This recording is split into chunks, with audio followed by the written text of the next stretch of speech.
going to get faster. I mean, the information overload gets bigger and bigger every day, and the information comes faster and faster. And uh, life was so much easier like 30, 40 years ago. What are your thoughts then as metals were climbing, climbing, climbing, and then they've moved backwards? What are your thoughts? What were your thoughts when you were watching that? When you're watching the spike, the value go up and then come back down, or come not come back down, but go backwards. Um, I will tell you what I told everyone that emailed me or called me or whatever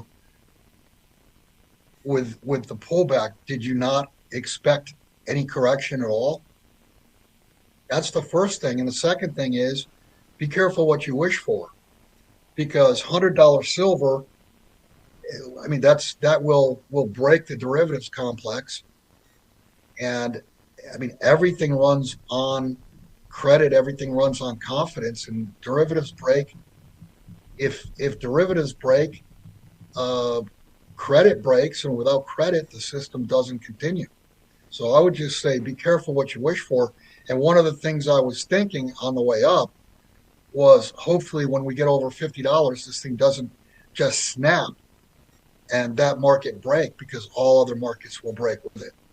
And then we get into the great taking, and then we get into the Mad Max scenario.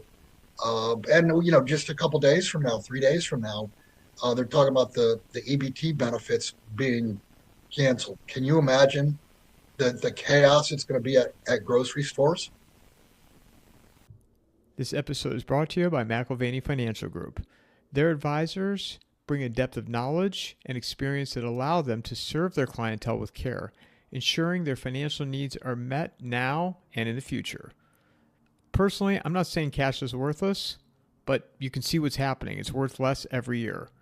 Gold is the opposite. Click on the promo link in the show notes or go to www.mcilvaney.com/coffee and a mic. Yeah, I was having a conversation with a friend of mine this morning, and we were talking about that with the EBTs. The EBT cancellation effective November 1st, and they say the number I've heard 42 million, but one of the things he pointed out I didn't even think about that number is probably much higher because you're not factoring kids.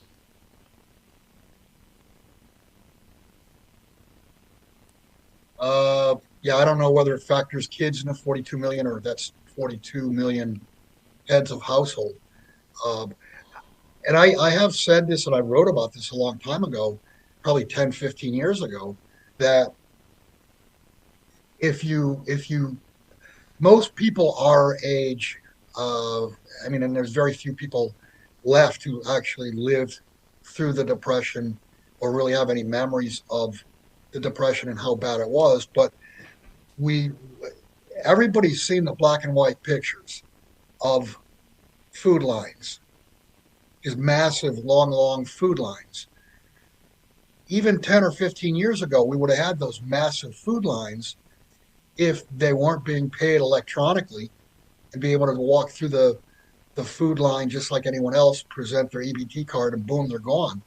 If those people had to line up every day, the lines would be astonishing. And I mean, what would that do for confidence? So I think I'm just bringing this up because there are enormous food lines, but we don't see them because the payment method is far different today than it was in the 1930s. Well, and also too, if the kids aren't reported in that 40 million, 40 plus million, I mean, I would say that the number is probably closer to 25% of the population of the United States is relying on the government. Yeah, that would be the case if the kids are not included. I suspect they probably are, but still 42 million. That's one out of every what, eight, nine people Yeah, that don't have the income to eat or survive. And just listen to what some of these people are saying. If you take my EBT card away, I'm just going to steal. And that's why I'm saying just imagine what the grocery stores are going to look like. You're going to have people filling up shopping, just walking around. And I mean, that's going to be commonplace all over the country. Do you think though? It always seems like they work something out in the 11th hour because and kick the can down the road, um, because in the end they don't want the pitchforks coming out for them, so to speak. Do you see that scenario Right. playing out here? Very possible. I mean, who knows whether, they have a last minute deal and that's saved, or they do a separate deal and they save it separately from the funding of the budget. I mean, I don't know. I hope they figure something out. But keep this in mind: when all is said and done, we're going to get to that point anyway, uh, where the cards don't get credited, or they get credited and the credit doesn't buy anything. And let me go one step further when I say, and the credit doesn't buy anything. Here we are, and actually right now, and I don't know whether the Fed cut or didn't cut. Uh, it's 1 o'clock, or I'm sorry, 2 o'clock Eastern time right now, and the Fed's announcing. Think about this: the Fed's cutting interest rates, and where are we? The stock market's at all-time high. Uh, the housing market has cooled off, but that has not corrected yet. Really, the only thing that's been devastated so far, and I mean really devastated, is commercial real estate. I mean, a lot of those properties are down 50, 60, 70% or more from just from 2015, 2017. Uh, so you're you're looking at the Federal Reserve juice the economy with markets already at all-time highs. What could possibly go wrong with that? What as we see right now, then okay, so let's say they kick that can down the road for a little while, and then the Fed, which I didn't even get a chance to look at as of recent, if there's been any kind of announcement of what they're going to do, but where what do you see then for the rest of the year in terms of where precious metals go, and then will there be more? Will there be a correction in real estate, residential, in your opinion? I don't know in dollar terms. I suspect, yeah, you'll see a pullback. Uh, okay, I've just pulled the story up. Yeah, they did cut rates, um, and they're going to end their balance sheet runoff in December. So, I mean, this is they're pumping more money into the system. As far as your question goes, the rest of the year, that's I mean, you're looking at 2.5 months, and I suspect things are going to get bad like really quickly at some point in time. It could be, and it very well could be December, because you've got a big delivery month for both silver and gold off of COMEX.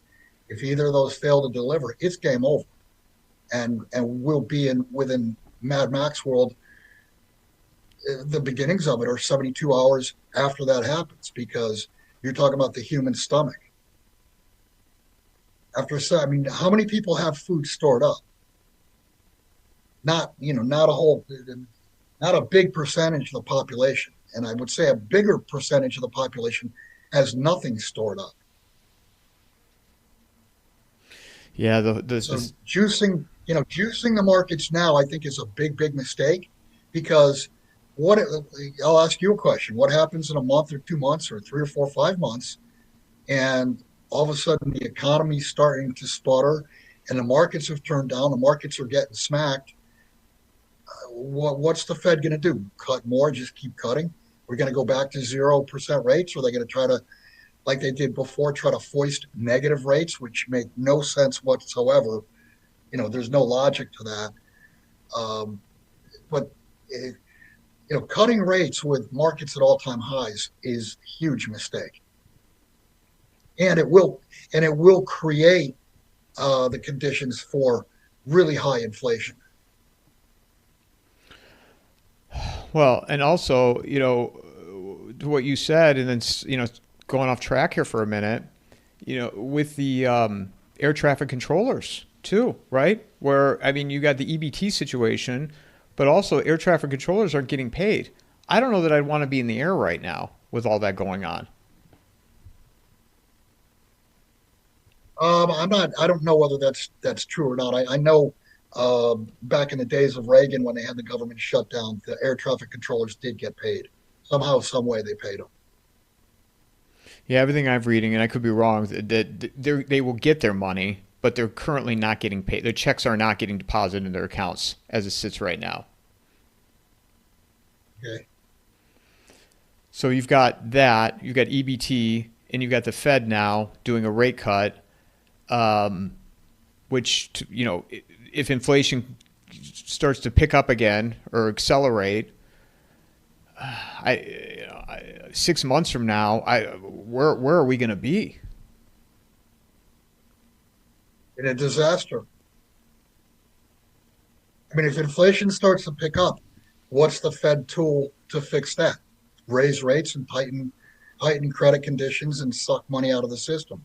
Can you really do that to the biggest bubble in the history of history without the bubble collapsing? And when the bubble collapses, everything's going to go because it's all based on paper. There is no foundation to this system.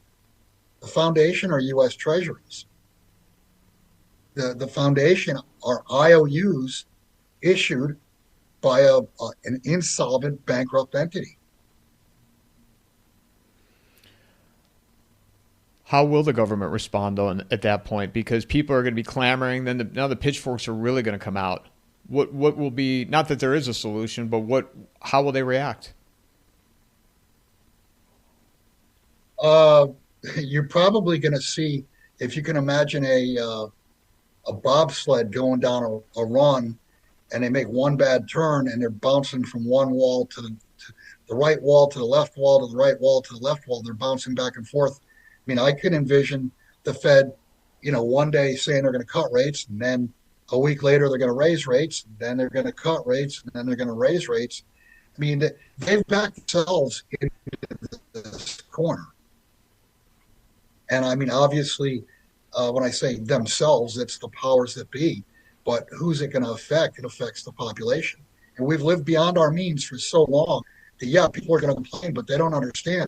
They've had 10, 15, 20 plus years living a lifestyle that we had no right living because we lived beyond our means. Yeah, and I still do you think that I feel like people understand there's something not right here because they thought Trump was going to come in and just fix all of it and they could go back to where the way life was before. But I don't think they have a really understanding of where our system is. No, they don't. And I mean, no, I said, barring the second coming of Jesus Christ, there's no way this is fixed because it's math. You cannot change, alter, or fix math. The math does not work.